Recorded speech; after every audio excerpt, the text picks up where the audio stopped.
Good evening. Go ahead. Good afternoon, everybody. Hope everybody's doing well. I promise I'm not going to bore you to death with this. I've done this over the years in different formats. We thought we'd do this time was we just kind of cover some of the questions that I get the most common questions. Go ahead, flip, Julie. So there's a lot of questions, but some of the most common ones that I've been getting on these digital upgrade, digital retrofits are, it doesn't really matter what compressor I replace, and yes, it does. What are the controllers that I need? And then also, what are the additional parts? So I'm going to go through a couple of quick slides here just to kind of get grounded with everybody to make sure that, we all understand how this works and to try to take the complexity out of it for the customer. I've been in a couple of instances where they've had a lot of trouble getting the wrong parts, the wrong compressor, and from that point, they've been kind of soured on the whole thing and they don't want to do it again. And in the same instead, when I've done some of the better updates or upgrades, excuse me, that went well, then we have the customer who wants to come back and do another one. So let's kind of cover the first thing is let's go do the selected compressor to replace. Go ahead, flip, Julie. So what I did here is, and I've showed this slide a couple of times before when I run these classes, but it is important to make sure we select the right compressor. A lot of times you'll get a guy come in and he'll say, I have a failed compressor, I want to do an upgrade. It may not be the ideal compressor. By all means, it doesn't mean it's a bad selection, it just means there could be a better option, specifically on a rack application. So if you take a look at this slide here, you see on the left side, that would be a standard refrigeration, let's say medium temp rack with 3 compressors on them that are fixed.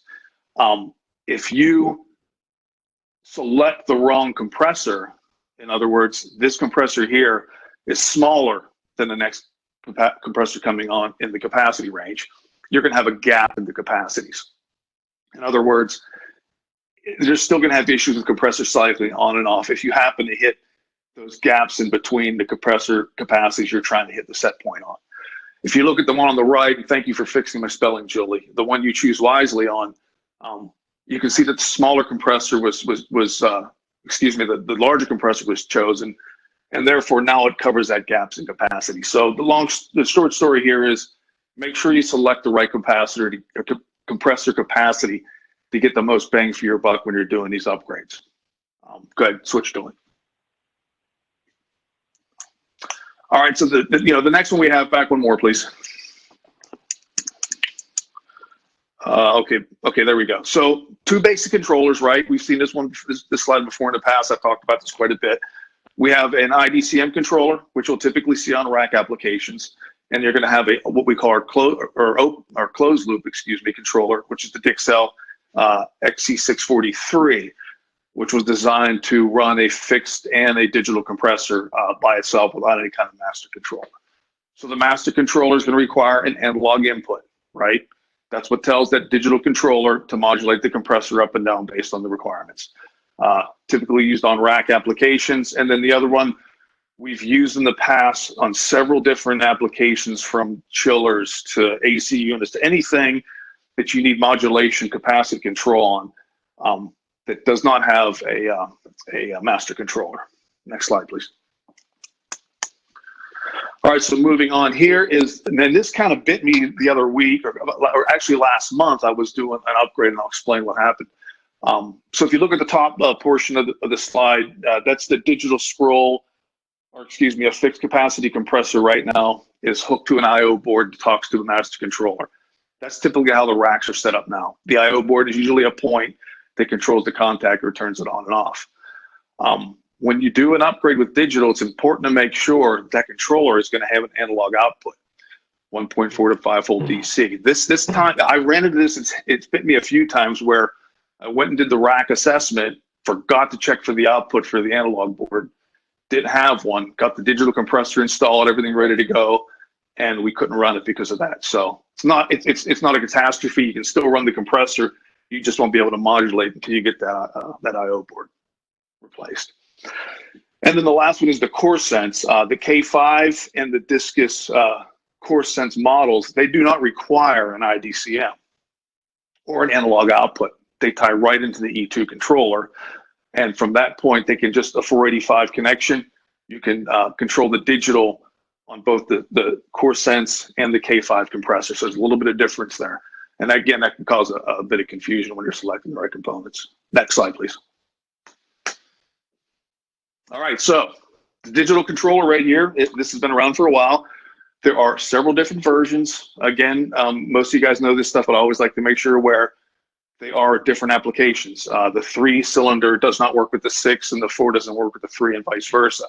They have different control points, so it's important to make sure the right controller is selected.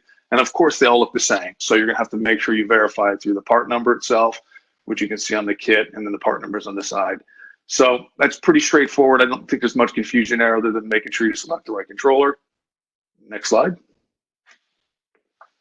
And then again, real quick on this, this is the 643. I've used this on a couple of applications over the years. It's not as extensively used as the IDCM, but it does help, or actually provides a nice fix for any time you're having issues with capacity control on single or single with a fixed capacity compressor. So again, it's more of a retrofit option. Many applications used for it. I don't want to get into it now. If anybody has questions, you know, feel free to contact me or one of your sales managers. I'm sure they can walk through it with you. But go to the next one, please. So to help tie this up and to make it simpler, a few years ago, we put together what we call the digital upgrade parts list, and Jolie's going to send this out as part of the email follow-up. But what's nice about this list is we've tried to take all the digital compressors, you can see the screenshot of it, what the digital compressor is compared to the fixed.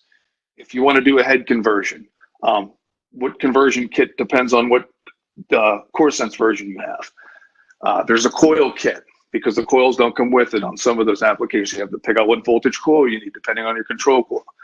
Unloader heads are available on the 6 cylinders, but of course on the 4, so you see we list that down. So I'm not going to go through all this, but what this chart does and what this sheet does, it helps identify any additional parts is required to do any of these upgrades. So it kind of fills some of those holes we've had in the past of, I don't know what controller I need. I don't know if I need an unloader coil. You know, if disc is 3 versus disc is 2, they're different sizes.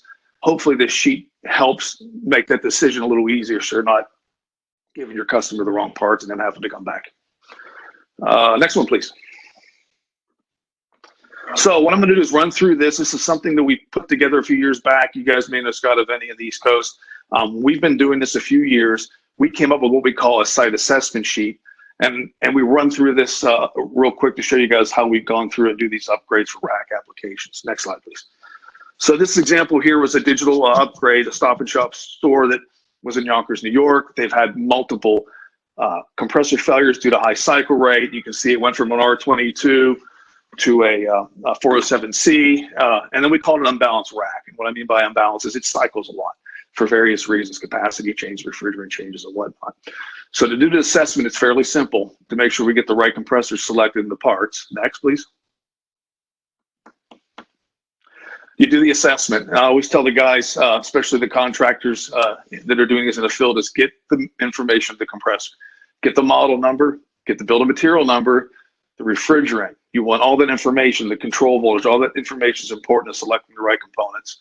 And put that on the piece of paper and make sure you identify the parts you need to do the digital upgrade correctly. And if you look at the next page, go ahead. Next slide, please. This is a digital assessment sheet we put together. So basically, it's going to ask you for the information I just talked about as far as the serial model number, the unloader. The model number should have the unloader on it, right? It will, unless it was done after the fact, which happens quite a bit. So you may not know there's an unloader on that compressor by the model. That's why we have on the right side of the sheet to circle if it has an unloader on it. The serial number is important as well because that's going to determine if you can do a head upgrade or if you have to do a complete compressor upgrade. And then the controller, what the version of the software is, if it's an E2, what your control voltage, all that's important to make sure you list down.